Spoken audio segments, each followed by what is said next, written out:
যদি এরকম চলতে থাকে আমি বেশি দিন এই কৃষি অফিসে কাজ করতে পারবো না। কেন? তোর কি ট্রান্সফার হয়েছে সমু? না। সেটা হলে আমরা একটু ভালো মন্দ খেতে পারতাম, তাই জানতে চাইছি। হ্যাঁ। শোনো, আজ আমাদের মেয়ে আমায় কিছু বলেছে। কি বলেছে? ওই ছবিটা একটু মন দিয়ে দেখো তো। কই দেখি।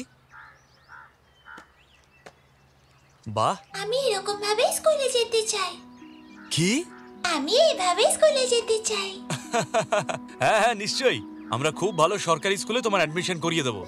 ঠিক আছে। ও এই সব কথা নিজেই আমাকে বলেছে। আমি তো ওর বলারই অপেক্ষায় ছিলাম যে ও নিজেই বলুক এটা। কি তাই না সোনা?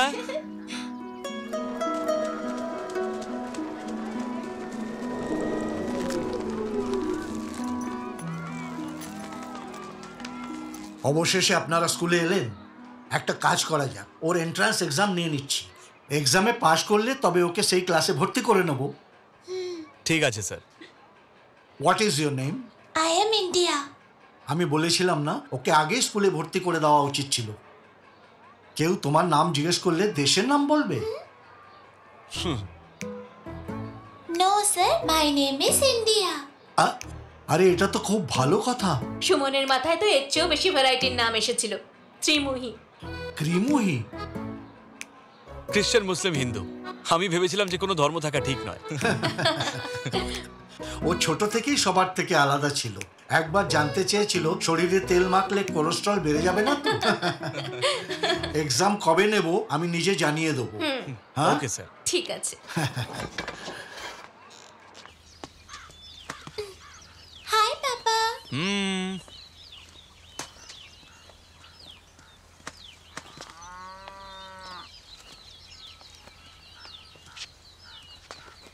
তোর ব্যাগটার আবার কি হয়েছে রে?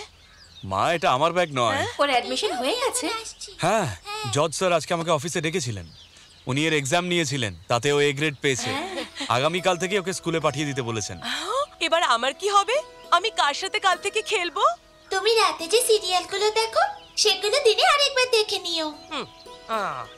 পাপা, আমি কিছু জানতে চাই।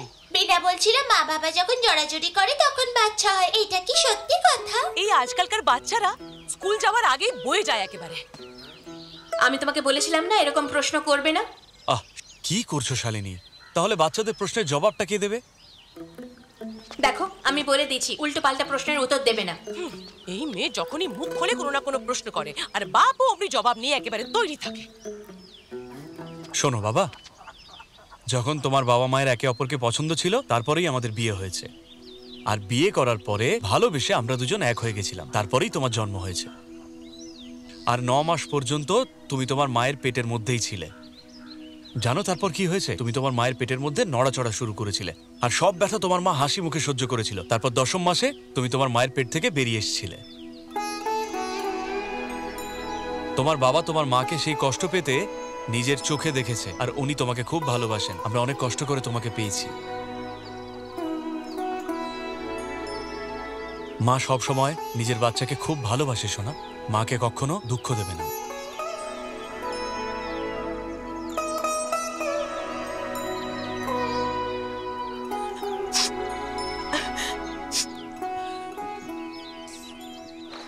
পা চালাও, ভালো করে, ভালো করে। খুব ভালো হচ্ছে। আমার গা চুলকাচ্ছে। হ্যাঁ, এইসব বাহানা আমার কাছে চলবে না, বুঝেছো? না, এখানে দেখো না।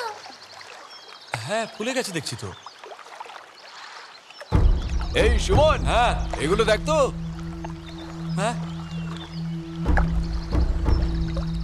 মহীশূরের ফ্যাক্টরির ময়লা জল এইসব পুকুরে ছাড়া হয়। এই জলে বেশিক্ষণ থাকিস না কিন্তু। চলো শোনা, বাড়ি চলো।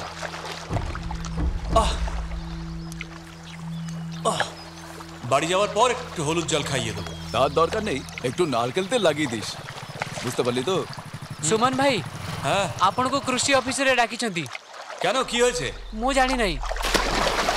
কুত্তারে হাজার হাজার হাঁস মারা যাচ্ছে। মনে করা হচ্ছে বার্ড ফ্লু এর জন্য বেশি মাত্রায় ছড়িয়ে পড়ছে। এই রোগ তংলি, নেদমুড়ি আর পুরো করে পঞ্চায়েতে প্রকোপ দেখা গেছে। কেসি বিপিনকে আমাদের সঙ্গে জুড়ে নেব। আচ্ছা বিপিন, এই রোগটা কি সব জায়গায় ছড়িয়ে পড়ছে?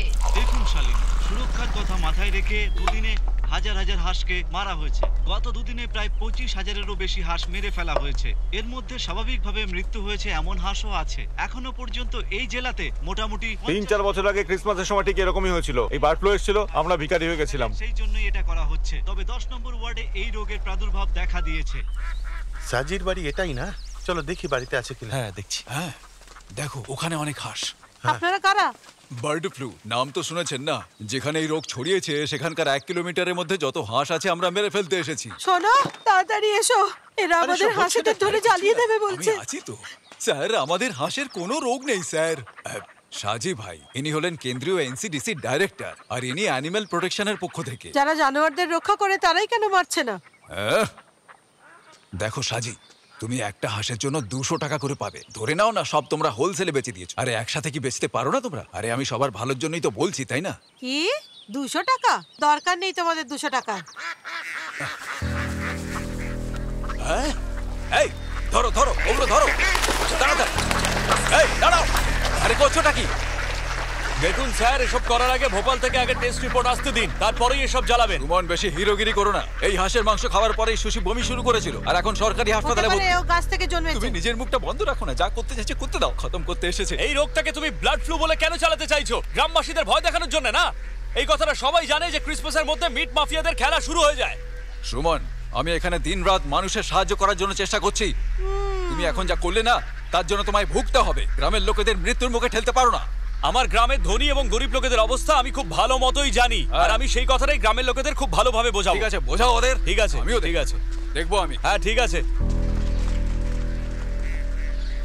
কোনো ঝামেলা তো হবে না? কিসের ঝামেলা?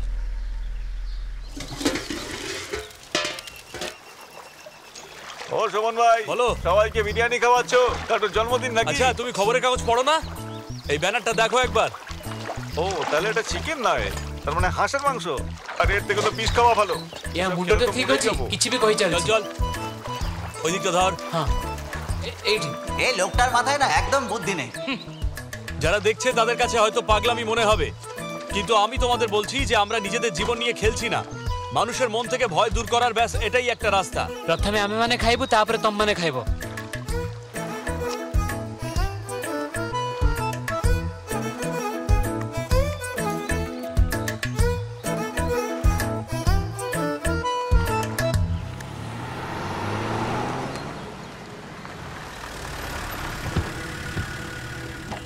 আসুন স্যার। আরে সরে যাও। হ্যাঁ কি কোন? স্যার এই হলো সেই পাগলরা। আপনি এটা কি করছেন সুমন? যদি খাওয়ার পর ওদের কিছু হয়ে যায় তখন সবাই পুলিশের ঘাড়ে দোষ চাপাবে, বলবে আমরা কিছু করিনি। উঠিয়ে ফেলে দাও এসব। স্যার, আপনাকে সব ভুল খবর দেওয়া হচ্ছে। এই হাঁসগুলো ব্লাড ফ্লু এর জন্য মরেনি স্যার। এই হাঁসগুলো তো ওনার ফ্যাক্টরির কেমিক্যালের কারণে মরছে। আরে বাহ, খুব ভালো। এই সব হাঁসগুলো বার্ড ফ্লু এর কারণে মরেনি, এটা মহান সায়েন্টিস্ট আইজ্যাক সুমন বলছে, তাই না? খুব ভালো। স্যার শুনন্তু, ইয়ে বত্তক মারুছি কারণ এক ফ্যাক্টরি কেমিকাল বাহারি এই পোখরীর পানিরে মিশুছি। সবু বত্তক মরি ଯିବେ তো রেসিডেন্টর ফার্মর বিফ কু বাজারে ভালো দাম মিলিব। স্যার এই সব একরে হি খেল। দেখুন স্যার, আমার যা বলার বলে দিয়েছি, এখন আপনি যা করতে চান করুন। সুমন দেখো, তোমাকে এই সব কিন্তু এক্ষুনি বন্ধ করতে হবে। যদি এসব খাওয়ার পর কারো কিছু হয় তাহলে আমার চাকরি বিপদের মুখে পড়বে, আর আমি তোমার বিরুদ্ধে কোনো কেস করতে চাই না। চলো এইসব উঠিয়ে জিপে রাখো।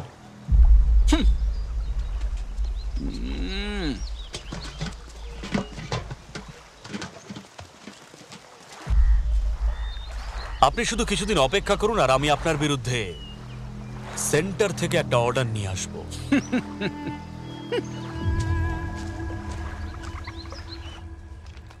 Good morning sir. Good morning. হ্যাঁ, কালকের বিরিয়ানিটা কেমন ছিল স্যার? আপনার জন্য ভেতরে ফ্রাইড রাইস রাখা রয়েছে স্যার, যান।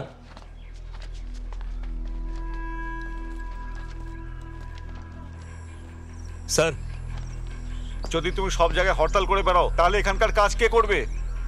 স্যার, আমি তো খুব একটা বেশি ছুটি নিইনি। আমি আমার কাজ শেষ করার পরেই ছুটি নিয়েছি। সরকারি কর্মচারী সরকারের বিরুদ্ধে কখনো হরতাল করে না। সরকারকে তোমাকে হরতাল করার জন্য এনওসি দেয়। আমি সুরঞ্জিত, হত্যাধারী পার্টির সদস্য, ভুলে যেও না। ও, এটাই আসল কথা। তুমি এখানে কাজ করে পৃথিবীটাকে পাল্টাতে পারো না। তুমি কৃষি অফিসে চাকরি করো। যখন আপনি সারা রাজ্যের কৃষি অফিসে ট্যুর করতে বেরোন, আমি তখন এখানে থাকি স্যার। আমি চেষ্টা করবো যে এখানকার অবস্থা যেন ভালো থাকে। যদি সেটা সম্ভব না হয় তাহলে ভিআরএস নিয়ে নেবো।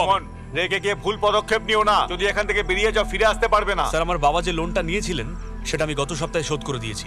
এখন আমি শুধু এখানকার গ্রামের লোকেদের জন্যই কাজ করতে চাই।